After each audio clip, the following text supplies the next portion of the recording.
All right. In that case, then, here it comes, the infamous Lear test. So, okay, let's say the government chose me. They were going to use me as an outlet to release this information. Let's just say they did that and they took me to a briefing. Then what, John? Okay, we whisk you to, or they whisk you to Washington, D.C. You get limoed to this building, beautiful building. You go up into this room. They say, Art, you're the guy. If you give us the go-ahead, we're going to release everything we know to the public. And if you decide to go ahead, all major networks will be provided with information on all aspects of the cover-up. No type of information will be withheld because of the deal for immunity for all participants of the cover-up provides that nothing, no artifact, no piece of information be withheld. So here's what happened, Art. And of course, this we'll use some videos and stills. Our first UFO recoveries were in the late 30s. We made a couple in the beginning of the 40s, and then came Roswell, which the public found out about. We got 2 live aliens from Roswell. One died shortly thereafter, one lived until 1956. And we found out that so far there are 18 different alien species that we know about monitoring Earth. Some are good, some are hostile, most are indifferent.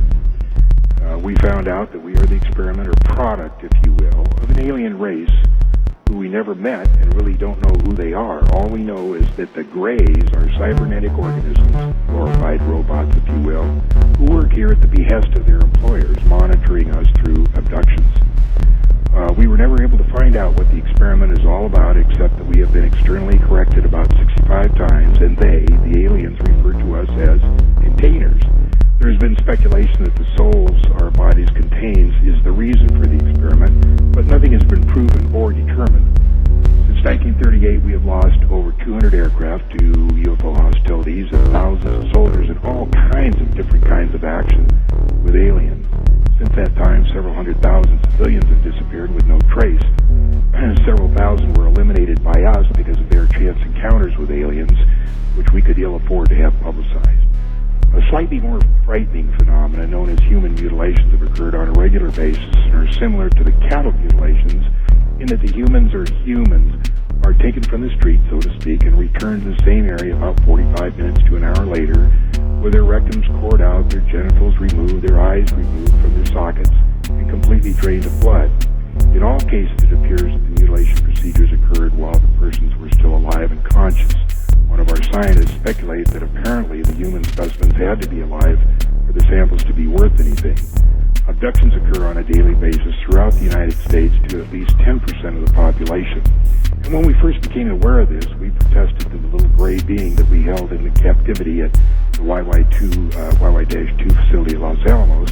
But a deal was struck that in exchange for advanced technology from the aliens, we would allow them to abduct a very small number of persons, and we would be periodically given a list of those persons abducted. We got something less than the technology we bargained for and found that the abductions exceeded by 1,000,000-fold what we had naively agreed to. In 1954, President Eisenhower met with a representative of another alien species at Muroc Test Center, which is now called Edwards Air Force Base. This alien suggested that they could help us get rid of the Greys, but Eisenhower turned down their offer because they offered no technology. At this point, it became apparent to all involved that there was no such thing as a God, at least as the public perceives God.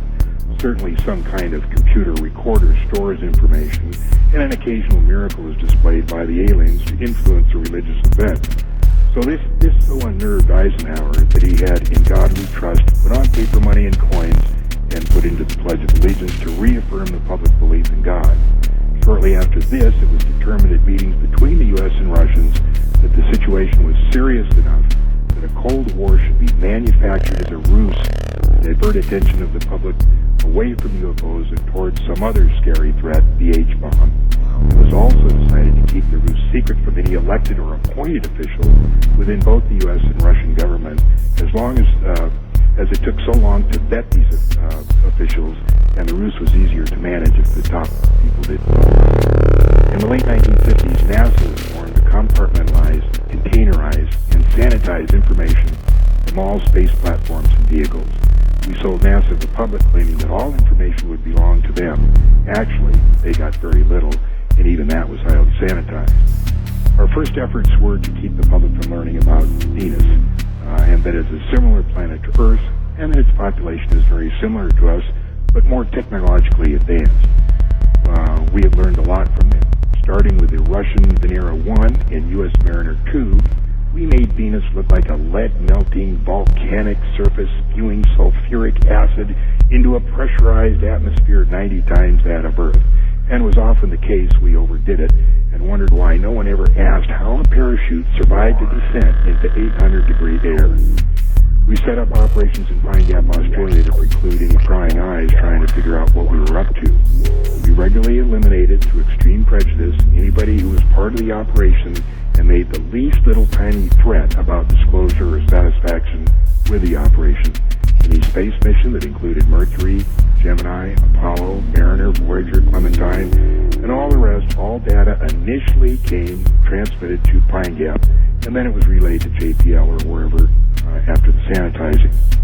We had a little trouble with amateur radio operators, but we figured out when they figured out how they could intercept these signals, but we managed to deal with that. When the Russian threat began to fade, we introduced Vietnam, which kept the public occupied for over 10 years. The cover-up and the personnel to run the operation began to get bigger and bigger and required more and more money. We were enforced to inflate the defense budget, which soon was not enough. Then we got into the drug business, which was still not enough. We were the ones that looted the savings and loan industry and Wall Street to boot. It is so out of control now, most people want immunity and want out.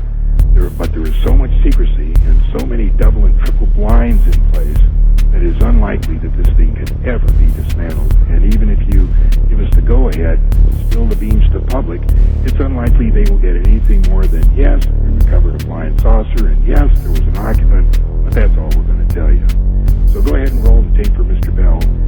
What you see here are the human mutilations look like. That one was a male about 27 years old. Now that film is of dead aliens being pulled from the wreckage of their craft that crashed in Atlanta, California in the 50s. That craft you see over there was over 250 feet in diameter and had to be buried on the spot. That site is in Utah near Dugway Proving Grounds. The object that you're looking at now is the Kecksburg Acorn, which was brought to Wright Pat in the middle 60s. There's Frank Drake trying to force information out of a being tied down to that stretcher. He was supposedly from Tau Ceti. These pictures you're looking at now are the structures on the moon. That's the tower in Sinus Medai. It's over 7 miles tall. And that thing there is what we call the Colossus of Urim in Mare Crisium. We don't know what it does, but the machine itself is bigger than Brooklyn, New York. Now those are videos of the domes covering the craters. You can see that some are in a very advanced state of decay. Now these are 5-second slides of the 18 different alien species we are looking at. That one there is the most gruesome looking.